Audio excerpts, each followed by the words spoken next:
I'm going to go ahead and start. Thank you very much for being here. My name is Debbie Kuntz. I'm the coordinator of the Parents as Teachers program. And this training is offered as a collaboration between the United Way Success by 6 and Parents as Teachers to support parents and caregivers of young children. And we applaud what you do. We know it's a hard job every day, regardless if you're a parent that's 24/7 or a child care provider, and we really want to support you with the resources that you need to be the best that you can be for our young people. Tonight we have a great speaker. Jean West is a social worker with the school district, has been for 16 years. And is also, I'll let her tell you all her credentials, is also a certified trauma consultant. Okay, so what that means is she has great understanding about how we as human beings from a little bitty age to an adult age process our emotions and how we can create interventions that will help us manage our emotions better. And that means from the parent or caregiver who's responding to the child who's learning how to manage their own emotions. So we're really grateful that you are here, and we want to welcome Jean.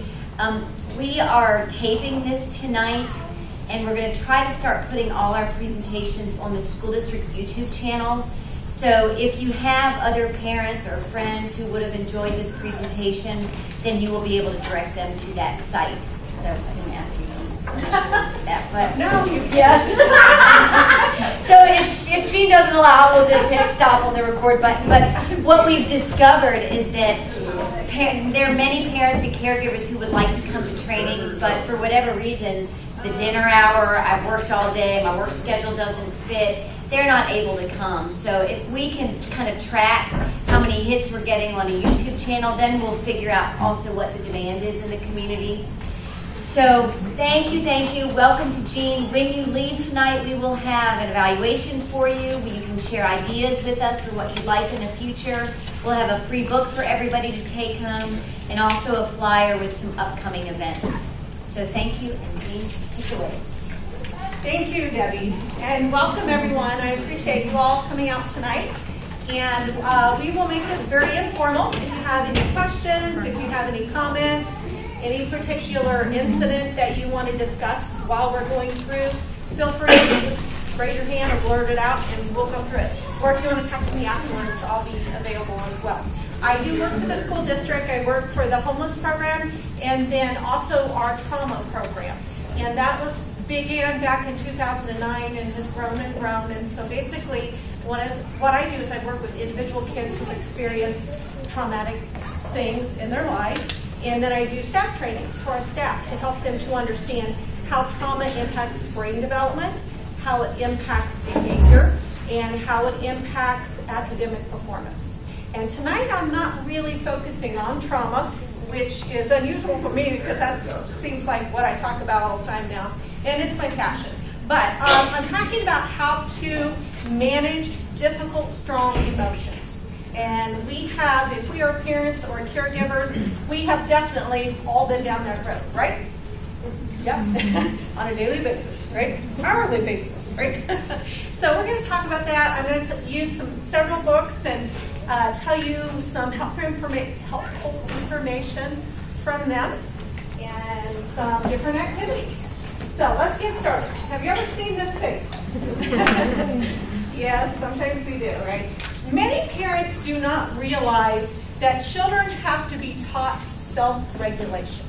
Sometimes they think that we just think, oh, here they are, they're born with this, they have the ability to manage their emotions and handle situations from little guys on up. Unfortunately, that is absolutely not the case.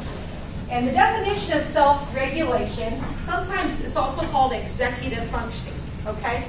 But it refers to the capacity to control one's impulses, both to stop doing something if needed, even if one wants to continue doing so, right? And to start doing something if needed, even if one doesn't want to do it. So I kind of like that definition. It's a tad bit confusing, but basically it's making yourself be able to do something when you don't even want to do it, kind of like as adults maybe exercising or stopping yourself from doing something that you know you shouldn't do, like eating another brownie maybe, that kind of thing, right, when you know you shouldn't do it, right? And that's self-control. And as we mature, we gain more and more self-control. But when we're born, we have zero self-control. And does anyone know how kids are taught self-regulation? Where do they pick that up from? They see. Their parents. Yeah, their parents, their primary caregivers, all right? What happens is when a baby cries, all right? So when their diaper's wet or they're hungry, that caregiver goes and picks up that baby, says, shh, it's okay. And what they're doing is they're regulating that baby's brain, okay? The baby's brain actually develops in response to that caregiving. The actual physical development of that brain depends upon that caregiving. That's a tall glass of water for us caregivers, right? Now, of course, there's other things that you take into context and other relationships that impact, absolutely. But that's the foundational growth of how our brain grows, from that relationship, from those needs being met on a consistent basis. The most damaging thing that can happen to a child, abuse is damaging, yes, all kinds of abuse, but severe neglect is even more damaging, because then the brain does not respond to the caregiving and does not receive the caregiving. Okay? So self-regulation comes from that parent picking up that baby, regulating the brain. Their brain is regulated. They regulate. The baby says, I'm okay.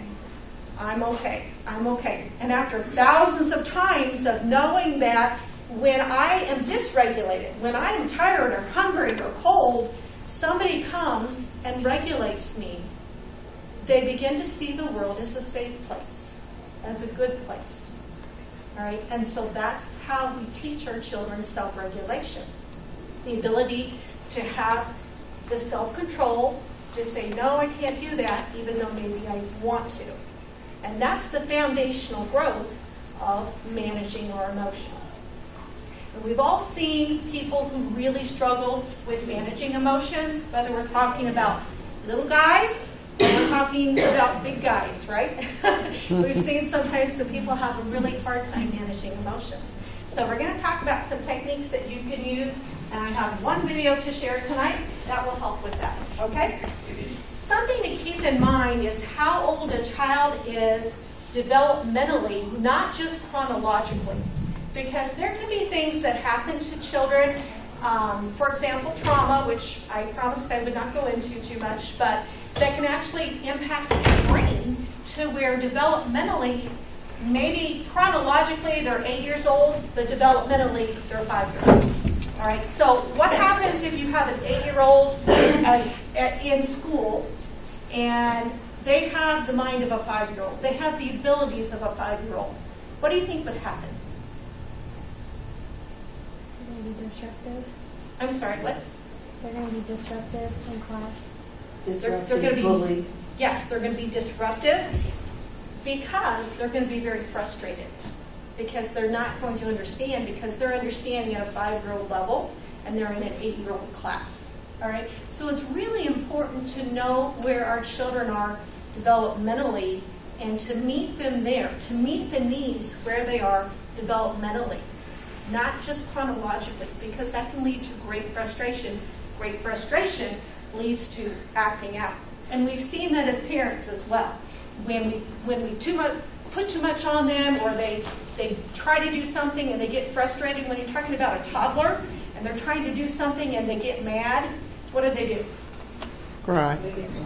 Yeah, they throw a fit, they cry, they break it, they stomp, right, because they don't know how to self-regulate. They don't know that I just need to stop, take a deep breath, right, blah, blah, blah. They don't have that at 2 years old. That's what we learn as we grow. Rules without relationship doesn't work. Yes, we need rules. We need all kinds of rules. Rules are good. Rules are structure. Rules are safety. Absolutely. However, too many times, if we try to enforce the rules and we have not built a relationship with that child, they begin as they get older to resist them because they don't understand what's behind that. There's not the understanding of, I love you, this is for your safety, I'll do anything for you, let me help you figure this out. It's, you just want me to do this, you just want me to do that. So building that relationship and starting from a young child is really critical to them following the rules. And are they going to follow the rules 100% of the time? No. Did we follow the rules 100% of the time? I didn't. Maybe the guys did. But the expectation of when you have a strong relationship built with your child, you can work out the rules. You can talk about, okay, what's your side? What's my side? Is there any way we can meet in the middle? And some issues as parents, no, it's 100% our way. But there are other issues, there are gray issues, where it's okay to say, you know, this isn't going to make or break anything. I can give on this one. I can go in the middle on this one to help develop the relationship. We say yes when we can, so that when we have to say no, it means no. And it stands as no. But if it's a maybe, okay, and when it can be a yes, that's fantastic. So developing that relationship is crucial to them following the rules and then also learning self-regulation. Where does respect begin? Immediately. Did you say it with you? Immediately. Immediately, yes, right. It's very, sometimes I work a lot with teenagers and they have an interesting concept of respect because they are bound and determined that respect should start with that other person. They didn't respect me. They didn't respect me, right? How many times have we heard that? They disrespected me, all right?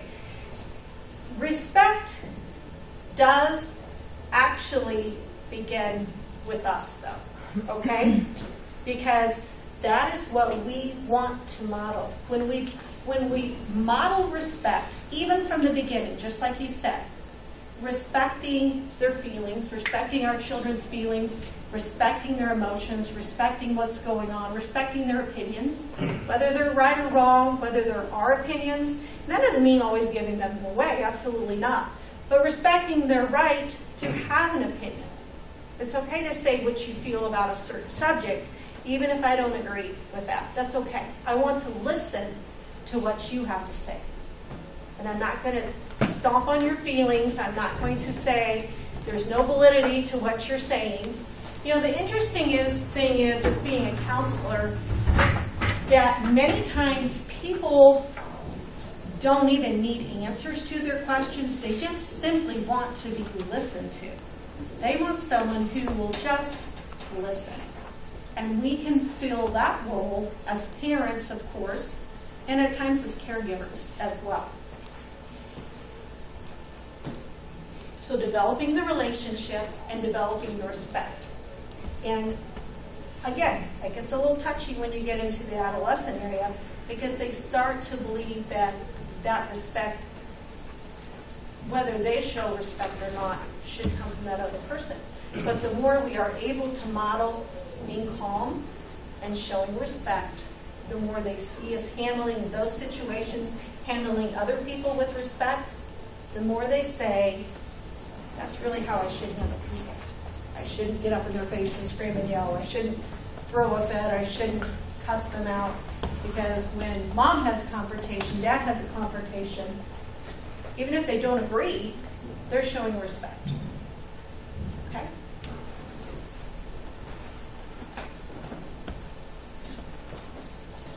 I want to show you our first book. This one is called Quiet Loud. And this is, do any of you work as caregivers with little tiny ones? Quite a few of them. Okay. You guys might like this. I've got a very, I think, a wide variety in the audience, so we'll be doing things for different ages. But this one is called Quiet Loud, and it helps with learning self-regulation. And I'm going to read just a few pages. It starts out, whispering is quiet. Screaming is loud. Crayons are quiet. Pots and pans are loud. Fishies are quiet. Fishies are about as quiet as you get, right? I haven't heard any noise out of fishies. Doggies are loud. Thinking is quiet. Singing is loud. That's all I'm going to hurt your ears with. All right. So the point with this is a really cool activity to do with your kids, those you're watching or with your own, okay, to help them to learn the difference between quiet and loud in a fun way. So that when you go somewhere and you say, okay, we're going to be quiet like fishies, all right? I know what that means, right? You're going to quiet like whispers. Or it's okay, we're in the park. You know, we can be loud like doggies or loud like pots and pans. And helping them to learn lessons that they need to learn for school and for society in a fun way. Not just I told you, we're in the store, you don't use that voice. All right? They're going to respond 200% better to this type of, hey, it's a game kind of thing, and this type of learning than us saying, you know. And yeah, we all do that, and yeah, there's times that probably we have to do that. But the more we're able to teach a lesson that they need to learn through this type of method, the better their relationship and the better the learning. Okay? The author here is Leslie Patricelli, and I will leave all of the books that I'm talking about actually over on the table so you can look at them when you leave if you're interested. Okay? So just little things like these, I encourage you to use even as parents. It really and truly makes all the difference in the world when we're using concepts to teach lessons that bring fun to it. Any questions so far? There's our one quiet. I'll have to sing more if you ask questions. So, I will. Okay, the whole brain child. This book. Now I walked all the way back over. Okay. This is an absolutely incredible, amazing book. It is written by Dr. Daniel Siegel. He's a medical doctor. He is like a brain guru. I mean, this is one smart cookie. And it actually has interventions you can use with your child to help them understand their brain and to help you understand their brain. And it's written in English that we can understand. It's not neurophysiology, the amygdala does this and the hippocampus, you know what I mean? It is, this is how your child's brain works. This is how you can explain to them what's going on when they have a fit or whatever their strong emotion may be, and different activities you can do to help them to de-escalate. So this is a book that I would encourage every one of you to consider reading. It's well worth it. I've used this in a lot of trainings. I use this in a foster care training, and we actually were able to give all of the foster parents this book, and they can start practicing activities with their foster kids. Okay? And we're going to talk about some activities that come out of this book by Dr. Siegel. And he is director of something called the MindSight Institute in California. So by understanding a few basics about the brain, you are going to be able to better understand your child, respond more effectively to difficult situations, which is really what we're talking about tonight, responding to difficult emotions, and build a foundation for social and emotional growth. The first strategy is called connect with the right, redirect with the left.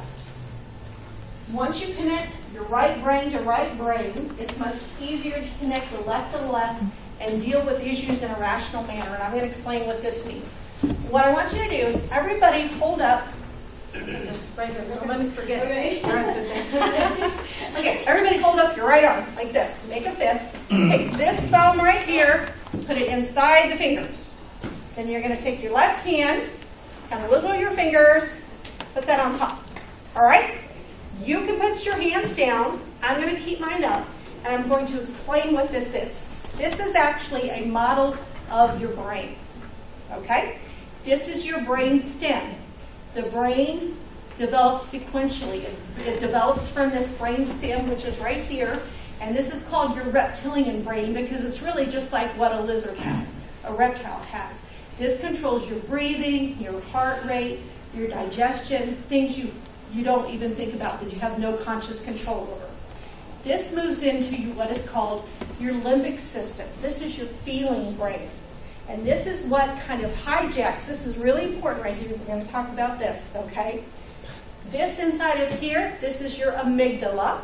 And it is a Greek word for almond. It's shaped like a little almond. And this is your fire alarm in your brain, okay? It says danger. You're in danger, and this will go off. And I'll give you an example of this in just a minute. So this is your feeling brain, all right? This is your emotional memory part. This here, this left hand, this is right up here. It's your prefrontal cortex, and I promise I will only talk about this for one more minute, okay? This is like your reasoning, that executive function, like planning. 2 + 2 = 4. I need to go to the store, then I need to do this, and then I need to do this. What happens when we sense danger, okay, this little amygdala goes off, and this part of our brain temporarily shuts down. Have you ever been in a crisis and you just can't think? Have you done that? I've done that many times, I'm afraid to say, okay? What happens is this part of this fight, flight, or freeze, have you heard those terms before, right? This hijacks this part of the brain. This takes over, all right? And it says, this is more important right now because I need to survive. And so when we're in a crisis, we usually can have some problems thinking. Let me tell you a little story that illustrates this. I was driving to work. Oh, this has been about 3 years ago, and I was just driving along, doing okay on 36th Highway, and so I pulled over on, this lane over here once I got on the exit, and then I started to pull back, and I ended up hitting someone, which was very bad. So I pulled to the side, they pull over here, I get out of my car and go back. Guess who I hit? Your boss. Oh, that's a really bad one, too. Oh, yeah. I haven't had that one. That would be really bad. Another guess? Policeman. Close. A sheriff. No, you don't hit sheriffs. Please. You don't hit your boss. Anyway, but he wasn't in a patrol car, but he was on his way to work, and he had his uniform on, and then his wife was next to him and his grandkids. And I was like, oh, my gosh, this is horrible. So, of course, every highway patrolman and fire engine and policeman and they're out there. Yeah, I get it, yeah. So it was really bad. But the thing that I want to tell you about this was I walked up to the window and I knew him. All right, he is a super nice guy, did not deserve to be hit by me. And he served on a committee, actually the Unmet Needs Committee. I just told you it was. Okay. But anyway, super great guy. But we served on a committee for like 3 years together. And I walked up to that window, and I was in crisis. I was really scared. I couldn't think of his name. You seriously, I really think you could have paid me $1 million. I could not have remembered that man's name for anything. I was just in shock. And so that's an example of how this part of our brain shuts down this part of our brain when we are in a crisis. And so what happens with children, okay, it's not so much that they're in crisis or that they are in trauma, which sometimes is the case, but even more so, all right, when they are too far gone, when they are very emotionally upset, that's exactly what happens. And for us to try to reason with this part of the brain at that point does not work. Have you all seen that? Oh, yeah. Yeah, like every day? Right. Just today, yeah. And the thing is, if we can catch them before they get to that point, that's one thing we can try, all right? But if they're already to that point, what we need to do is we need to connect with the right and redirect with the left, which means we connect with that strong emotion. We say, oh my goodness, I'm so sorry that happened. You hit your head, or your toy broke, or your boyfriend dumped you, or whatever it may be, I'm so sorry. Let's talk about it. Give them a hug or whatever it may be in your situation, all right? Get them calmed down. Get the anger de-escalated, the anxiety de-escalated, and then they can talk. Then they can plan, then they can think. Well, you know, you're right, Mom, he was no good anyway, right? Or, yeah, this truck over here, I can play with that. Whatever age, whatever issue, they can think at that point. Can any of you think of an example of where you tried to talk to someone and then you just said, they're too far gone, this isn't working, what am I doing? Any examples from caregiving or being a parent? Yes? I have foster teens. Ooh. And one boy had done something and he started screaming and yelling, cussing and everything else. And I just turn around and leave him alone because I know if I say something to him, it just escalates him, you know, the same way. He's too far gone for consequences, right? Because what we do is we try to keep upping the ante at that point. We'll all ground you for 1 week. Well, you know, blankety blank, blank, blank. There's 2 weeks. Like, there's a year. There's the rest of your life, right? It doesn't work. We can't ground them that long. We couldn't survive that long with them grounded, right? Not going to work. But we connect with the emotion. I care. I'll try to understand. What do you need from me? Get them de-escalated. Now let's talk about it. And that doesn't mean that they don't get consequences. Because if they've done something wrong, they still may very well get a consequence for what they did wrong. But then by that time, they usually are in the mode of, yeah, you're right, I did. You know, I understand there's a consequence. And it's the 1 week instead of the 1 year or the lifetime. Well, with him, he likes going to the Y. And so he, you know, exploded or whatever. Well, the next day, he asked me, can I go to the Y? And I said, it's really a bummer, but do you remember how you talked with me yesterday? I said, I told you, no, you won't go today. And so, yeah, we were fine. And then 2 days later, he started escalating, and I just had to do the warning, saying, if you don't knock it off, remember, you will be stuck here at the house. Right. So, Very good. 2 warnings, and he came out of it. And when you did that, it was a realistic consequence. It wasn't, okay, you know, you messed up, you blew it, you're down a month. That's too long for that, right? You know, when they are in that state of mind, many times especially foster kids, you know, that have been exposed to a lot of trauma, they say things they don't mean. We have all said things that we don't mean. And if we were punished on that level, we would probably all be in a lot of trouble, right? All right? It's much better to work out a consequence when they are in that left brain and can understand and accept. And he understood and accepted, right? So does that make sense what I'm saying? Yes. So connect with the right, redirect with the left. Don't try to redirect while they're way up here. Keep upping the ante because it doesn't work. It will just frustrate us, and it will frustrate them. You are going to remind me. All right. Okay, moving the body to avoid losing the mind. Okay, physical movement changes our mood. When we exercise, for example, there are chemicals released called endorphins, which are feel-good chemicals and help to improve our mood. But even just physically moving, are you guys willing to do a little activity? Yeah. All right, everybody stand up.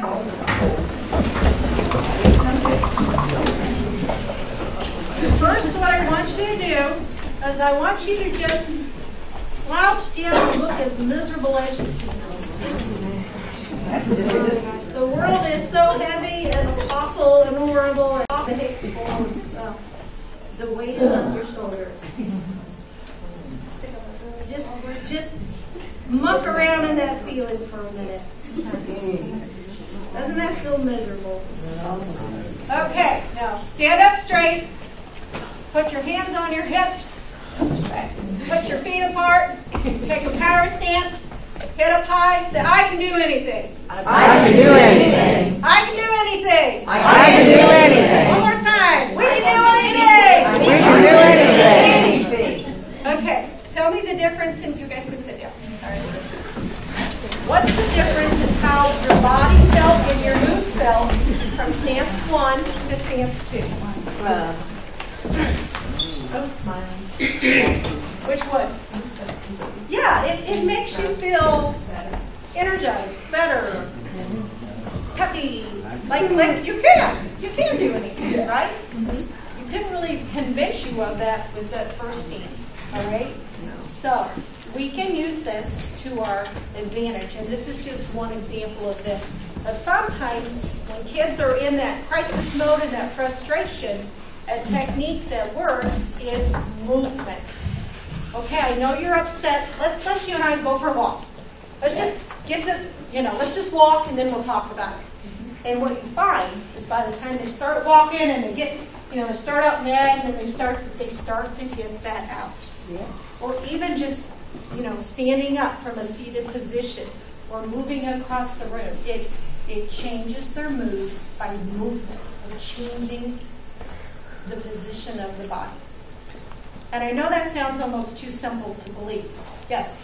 Silliness, too. I've got a little guy that on various days, there's no reason why, but he comes in grumpy. He's just in a grumpy mood. Nothing satisfies him. I have found for him, and we've started this now, it's become quite a joke, I'll say, you come over here.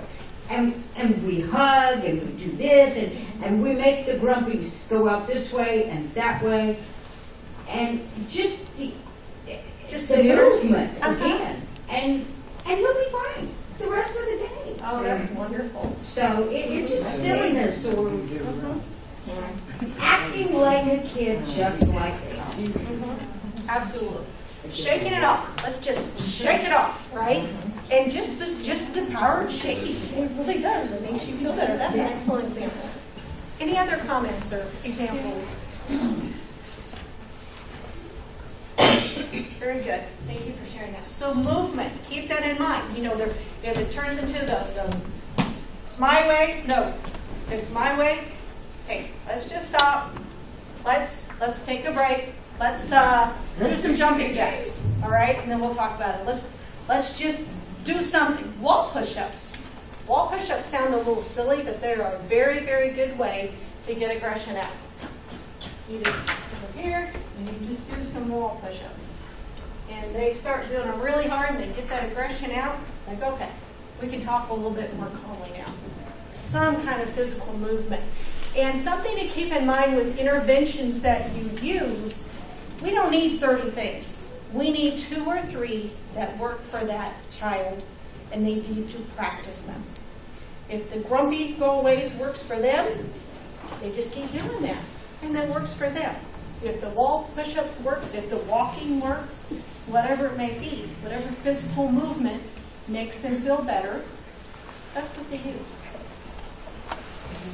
My 8-year-old, she gets real upset, and so a lot of times her and I'll breathe. Oh, yes.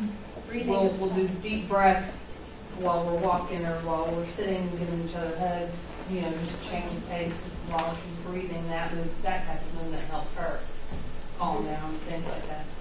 Deep breathing is also a wonderful thing to help calm a person down, because when we breathe deeply, our body tells our brain that we are safe, and so anxiety lowers. Strong emotions lower.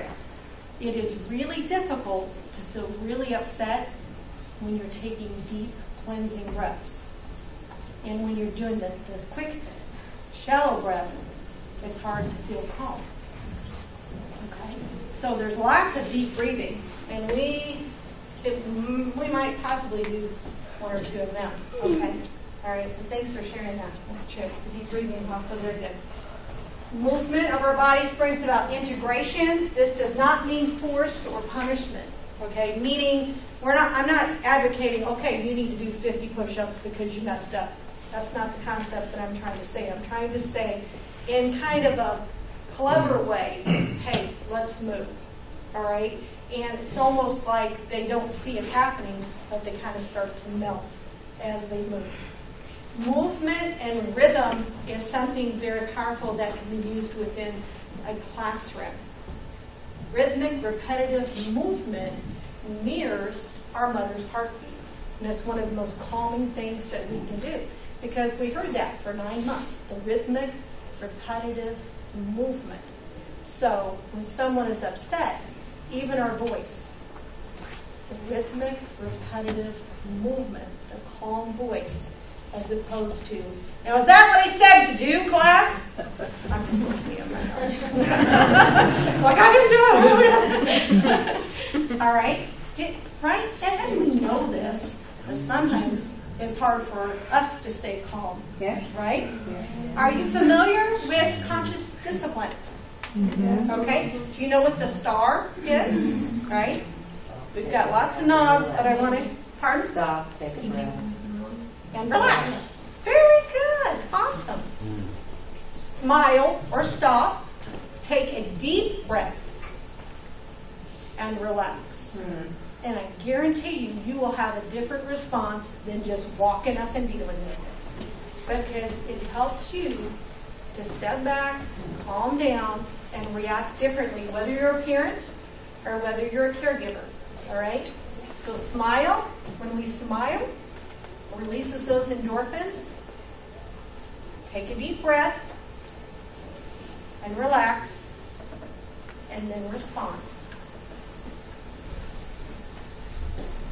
Flipping your lid, that kind of has to do with the brain diagram that I did. But basically what it's talking about is explaining to kids how their brain works, and this is that limbic system, that feeling, and this is the top.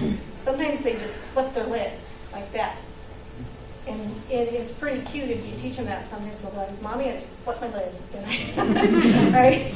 I lost it, all right? But that helps them to understand, I lost control, I did, threw the little tantrum or did whatever, I flipped my lid. It's language that they can use to help us understand that they felt out of control at that time. And we can help them to understand how to get back into control.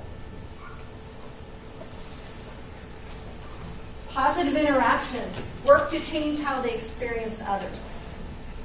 I forget the percentage, but the percentage of words a teenager hears from their parents that are negative, Debbie, do you remember that? It's like 80% of everything we say to them is negative. It's really horrible if you think about it. It's like, take out the trash, don't wreck the car, did you do your homework, be home by 12, instead of, hey, how was your day, what's going on, how's your boyfriend, how's your girlfriend, how's your friends, tell me about English, how did I don't think any of us mean to be that way, but it just tends to be such a stressful time of life that it almost kind of puts us on the defensive, and we're like barking out orders, right? And the positive interactions is what shapes the brain, okay, in a positive way, expecting more positive interactions. Whether they reciprocate or not, I know that's a lot harder. And with teenagers, we don't get that a lot. We get it sometimes, but not a lot, right? They're not so much into the reciprocation, but remember, we are modeling, whether we're parents or whether we're caregivers, we are modeling how you react to situations.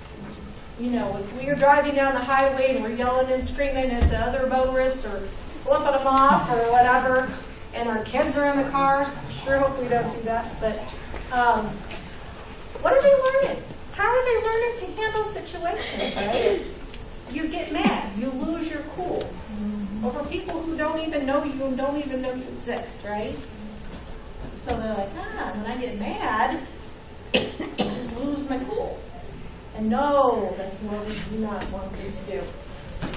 Increase the quality of those interactions. Use specific praise. What do I mean by specific praise? You did a good job putting your shoes on.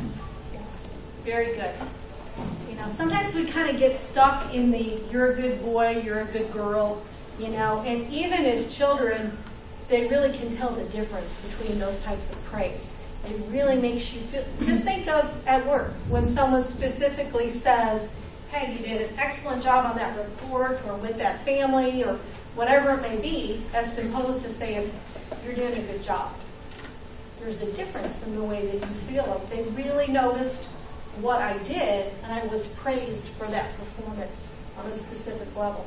So pay really close attention to that, to your praise. Because of course, that reward gets us much further in punishment when it comes to behavior. An intrinsic reward, that verbal reward. Calm ourselves. We already did this. Smile, take a deep breath, and relax. Use silent pauses. You don't have to respond right away. You can put some time in there. I think we both need to kind of step away from the situation for a few minutes and think. What you do as a parent matters. It matters. I can't even begin to tell you how important a parent's interaction with their child is, especially when you're talking about an infant. 90% of the brain is formed by age 5, and it is formed in response to their environment. And so what we have in that environment, positive or negative, helps to form their interactions from there on out. And yes, the brain is there's a concept called neuroplasticity, all right, which means that the brain changes throughout life. It used to be thought that it didn't change, but oh, thank you. All right. I thought that was a low battery sound. I know, that didn't sound good. All right. You know, I think I forgot mine. Do you have one? Yep, I've got one. Thank you. All right. Okay, the upstairs and downstairs brain. This is another terminology you can use with kids that they easily understand. The upstairs brain is this prefrontal cortex that we talked about. This is our thinking. This is our logical brain. Our downstairs brain is that lizard brain, right? That's the fight, flight, freeze. That's the overreaction. That's the quick reaction. Okay, let's stop and think about this. Are you using your upstairs brain? Or are you using your downstairs brain in this situation? And that's a good terminology to use even with small children. Teenagers can run the gamut with that, all right? Because they can understand that. Once they see their brain as, this is my thinking part where I'm thinking ahead and planning and making good choices. And this is the part of my brain, my downstairs brain, where I'm just doing and reacting. And when we do that, we tend to make mistakes and say and do things that normally we wouldn't. And maybe we won't be so happy with afterwards. I love you rituals. Before I get to this, I want to show you a video, okay? So I'm going to go up in here. Thank you, Debbie, for fitting that. Just a minute to pull up.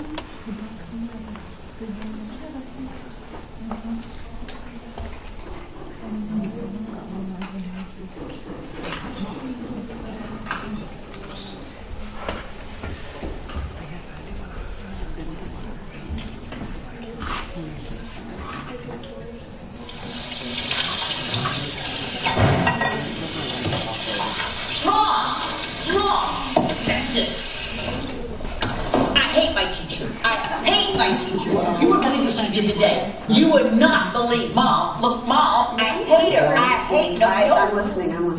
Everyone. She picks on everyone. Yeah. Everyone. I'm listening, honey. You know what? Could you? You want to know what she did? What, honey? Do you want to? What about Marcus? Yeah. What about Marcus? Do you remember the other day? Yeah, I remember Marcus. Here, take this. Why don't you just here? Go ahead. Just start drawing. What? What? I mean, whatever. honey, can I just give me the dish then? Give me the dish. All right, good. Okay, good.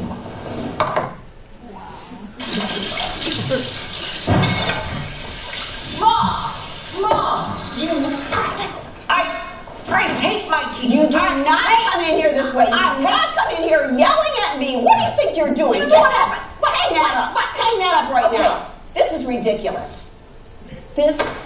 I've had it with your mouth. I have had it with your mouth. Mom! You want me to do this again? No. You pick that up. You pick that up right now. You pick this up.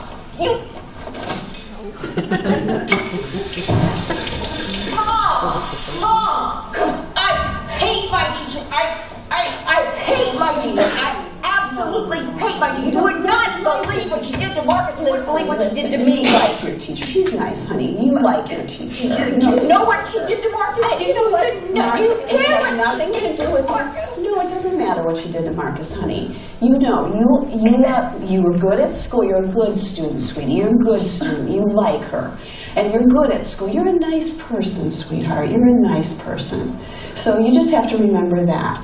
Remember how you're a nice person and you like people. Yeah, you do. Yeah. Yeah. A little snack? You want me to get you a snack? Let's just okay, let's just have some ice cream in the fridge. How about that? Okay. Yeah. Here you go, sweetie. Here, you know what? I'll just get you a spoon. Yeah.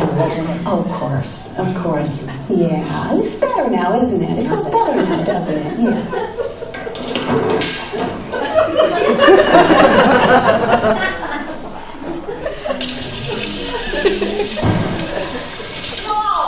Mom! What happened? I hate my teacher. What did she do? What did she do? You would believe what she did. She did to Marcus first with the name on the board, and then she sends him out to the room, and then you know what she did to me? She humiliated me in front of the whole class. She is not getting away with this. She is not going to get away with this. She should. You know what? I'm calling her right now. You call her? Can you get your Mom, do something. She was horrible. You know what she said to me? She said, I was stupid. She said, No, I can't wait. She said I was stupid. She said, you know what? We're taking you out of that school. In front of the class. You know what? In front of the class. I'm going to call. We're getting you out of that school, honey. We are going to get you out of that school. We are going to make this better for you. Nobody treats my girl.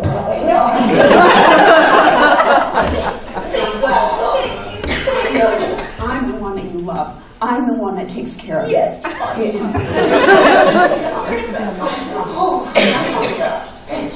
And you have a test. Yes. Oh, I'll help you. I'll help you do it. I'll help you. Well, if I don't have to go, I don't have to do it. Oh, that's right. Okay. Oh. We're going to meet her.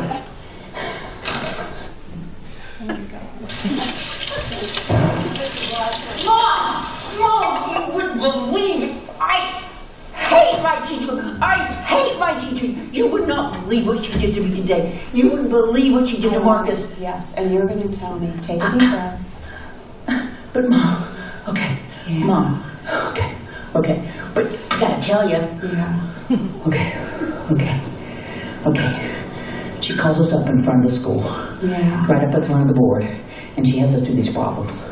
Marcus goes up first. You know, of course, everybody laughs. They're always laughing at Marcus. So they walk up there, he laughed, and I'm like, I'm not going. I put my head down, and what she did, and she called on me. Anyway, she calls on me. I go up there, I work the problem, and right in front of everybody, she says, well, you didn't get it right. Oh. You're not working hard enough. Yeah. And you were hoping she would really understand how hard that was for you. You were hoping that she would understand that you were really taking a risk to go up there.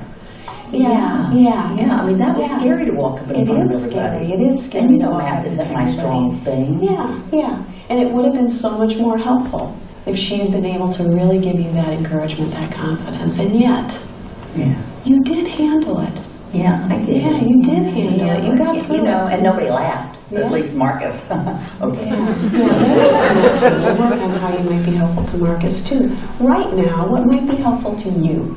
What might be helpful to you right now, and then we'll work on what might be helpful to you the next time she calls on you and you don't know what to do. Okay, so right now I just kind of want to go outside and walk around a little bit. Okay, yeah, because But that's I do one of the need help ways. with math. Because you know what? I'm feeling your hands, and I can feel that you're really tense. Yeah. You're still frustrated. You're still feeling frustrated. So take a walk outside. We'll work on the math. Sounds like a plan. And then you know what we're going to do too? When that moment comes, when you're sitting at your desk, what is it that will help you? We'll find that. Okay. Yeah. All right, I'm going outside. See you, Mom. Yeah. Oh, honey, your pack. Okay, I'll put that. I'm gonna drop that over here. See you a little bit later.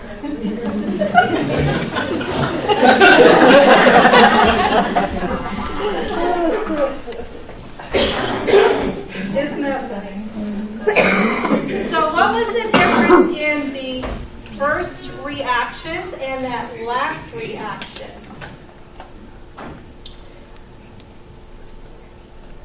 And I know there was several, but she was able to stop and slow down and like really think of what happened through the day. And then Mom was able to respond in a respectful manner without demeaning the teacher and everyone else. very good. Yes. I think it was interesting to me. I can see that totally happening between a mother and her teenage daughter, but as the actors were two adults, and so for me, I was like, that's ridiculous. Why wouldn't you just let her finish her sentence? Like, so I think that's funny to see our perceptions of what is a legitimate issue that we feel like needs to be worked out, because sometimes, you know, with our kids, they're like, okay, you dropped a block. It's not really the end of the world. Okay, we can figure it out. But to them, it is such a big issue, and so recognizing that they are legitimate, that they have an issue that needs to be given attention just as much as we do. It is very, very important for them. Does anyone remember on that last video, the coach, one of the very last things she asked her? She grabbed her hands, what do you need from me right now? Remember those words. What do you need from me right now? And it puts them in a different spot. You know, we don't need to save them. We can't save them from life, right? You know, we're actually crippling them when we try to save them. The punishment, when sometimes people fall into that, don't raise your tone. They're upset. They're not mad at you. They're mad. Can you help them learn how to coach them through that, help them to learn how to manage that emotion? Right? And dismiss. That was almost the worst. That was horrible. Yeah. Dry the dishes. Oh, wouldn't you just feel horrible? Like, this person doesn't care anything about it, right? She was not listening more than the man on the moon, right? And that's what our kids need. They need our respect. They need to be listened to help them to calm down and regulate their emotions. Okay? Before we go, I want to talk about two more things. The next one is I love you rituals, which are life-changing. These are even good for foster kids. And, of course, for our kids. But as you reach a certain age, they turn into different rituals. Okay, but for little kids, I brought several books. Lullaby Moon. Has anyone seen this one? Yes? I love this one. I'm just going to read like 2 or 3 pages from several books. Shadows are falling, the sun says goodbye, softly the moon rises into the sky. Slowly we wander home, too tired to play, sun-kissed and happy from our lovely day. Notice all of this sensory. Fireflies dance. We cuddle up close in our favorite chair. There are many magical stories to share. With one last kiss, angel, you'll be asleep soon, so whisper goodnight to the lullaby moon. What does that speak to you? If you were a child and someone was sitting and reading this book to you. Safety. Safety, love, I'm cherished, right? So a book like this, a couple pages of this, I love you when. I love you when it's warm and sunny. I love you when you're being funny. I love you when it's wet outside. I love you when you want to hide. There are all kinds of things, but mostly, I love you whenever I'm with you. Can you imagine a child's self-esteem that they have a book read to them every day, something like this? Could be a different book, but it's I love you, you're my special child, and I care for you. And one more. On the night you were born. I really like this one. How about that? This one's very special. On the night you were born, the moon smiled with such wonder that the stars peeked in to see you. And the night wind whispered, life will never be the same. Because there had never been anyone like you ever in the world. Isn't that special? And that's just page 1. Stay tuned. All right. So, little books like that can be I love you rituals. When you're talking about, really up to quite,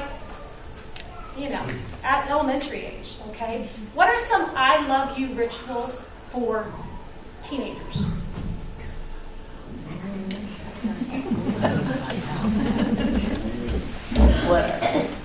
I'm sorry? We're drawing a blank, yes. Oh, I have a preteen. She's not a teenager yet, but she will be next year. But we paint fingernails. I let her paint my fingernails, even though she does a horrible job. And then I paint her fingernails. That's very good. Yeah. Maybe a massage, just like a back massage. All right. Cleaning hair. Yes. Brushing hair. Doesn't it feel wonderful to have your hair brushed? So brushing your hair or playing with the hair. All right. Maybe having a special treat that you know is their favorite once in a while. They come home from school, if it's a day maybe you have off work by chance or on a Saturday or some whatever, and chocolate cake is their favorite thing in the whole world. And no, we can't have chocolate cake every day, unfortunately, but I wish we could. But what is not going to hurt anybody once in a great while, I made a cake special, and here's a piece for you. Just some kind of special time together. You and I are going to go somewhere and get a nice tea together. Spend an hour just talking. Go for a walk. I love you rituals. Listening, little things that they enjoy that says, you're special, I love you. Builds up that relationship. Builds up that relationship bank account to where when times are tough and stressful, you've got money in that bank account. You've got time and love invested in that relationship, and it gets less stressful because they've got all this built up within their heart, and it helps them to weather when it's a tough time. So I love the rituals. These little books are wonderful, and also activities. And just putting thought into them, and talking with your child, no matter how old they are, about what is special to them and what would be time special to them. I work a lot with adolescents, and we talk about treatment plans and goals and things like that. You would be shocked. And almost every time the teenager says, I want to spend some more time doing fun stuff with my family. And you honestly would think, you a liar, that's not true. You can't wait to be out that door. That's what they say. They act like they don't want that. But if given the opportunity, they still enjoy time with us. If it's not us breathing down their neck over every rule that they happen to be breaking at that point. Okay? Okay. Trauma's effect on behavior. I had to put in one trauma slide, I'm sorry. Okay, just want you to glance at that. When a child goes through trauma, it can truly impact their behavior. All right? And so here are some symptoms to look for. So if you're a caregiver or a parent and you know that your child has been through something really difficult and you start to see a change in behavior, then you may want to talk to someone about that. Talk to someone at their school or whoever you know that works in that area. But a lot of these are kind of similar to ADHD symptoms, so keep that in mind as well. Okay, self-care. Can you see that dog?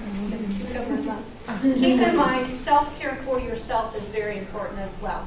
When you're raising kids, when you are a caregiver, it's the hardest job in the world. We don't do a good job of taking care of us. But if we take care of you, you're going to do a better job of helping and taking care of everyone else around you. Very important. Don't forget to care for yourself. And my last slide, you will rise by lifting others. When we truly seek to understand rather than be understood, to listen rather than talk, we can see some tremendous healing in relationships. Any questions before we go?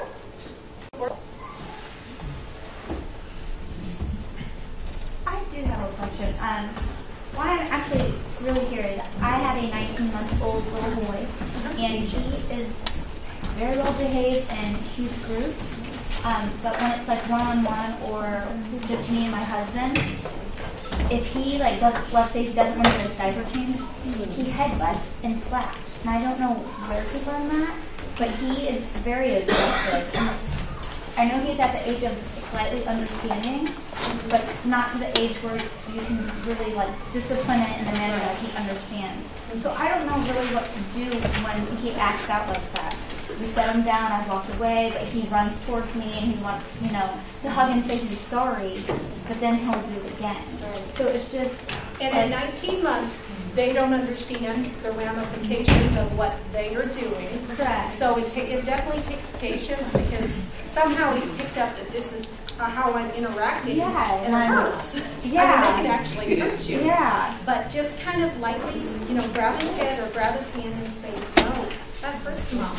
Yeah. No, that hurts, Mama. Give Mama a kiss on her forehead. Yeah. And gently showing the difference, and he really will pick up on that. Okay. It's really strange, because we're not violent in nature. We don't argue at home. Sometimes they want the physical interaction, but they really can't control their limbs. Yeah, he robs houses all the time. So Yeah. he's kind of rough in nature, but I don't think he's deliberately trying to hurt you. Okay. He just doesn't. He doesn't really know strength and how to handle Yeah. show affection. Yeah. So just work with him on it. Okay. Anybody else? And I'll stay after if you have any individual questions. Thank you very much. Yes.